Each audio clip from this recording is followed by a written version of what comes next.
I think the arguments made by a couple of the speakers, the first speaker, Mr. Lee in particular, conceded all the evil atrocities of colonialism, but essentially suggested that reparations won't really help.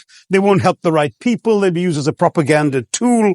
That we are not talking about reparations as a tool to empower anybody. They're a tool for you to atone for the wrongs that have been done. And I am quite prepared to accept the proposition that you can't evaluate, put a monetary sum on the kinds of horrors people have suffered. Certainly no amount of money can expiate the loss of a loved one, as you're not going to be able to figure out an exact amount. The fact is that to speak blithely of sacrifices on both sides, an analogy was used here.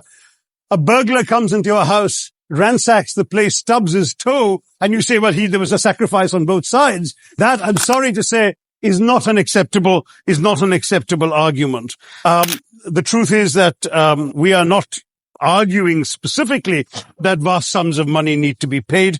The proposition before this House is the principle of owing reparations, not the fine points of how much is owed, to whom it should be paid. The question is there a debt? Does Britain owe reparations? As far as I'm concerned, the ability to acknowledge a wrong that has been done, to simply say sorry, will go a far, far, far longer way than some percentage of GDP in the form of aid.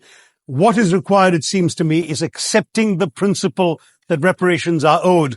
Personally, I'd be quite happy if it was £1 a year for the next 200 years after the last 200 years of Britain and India.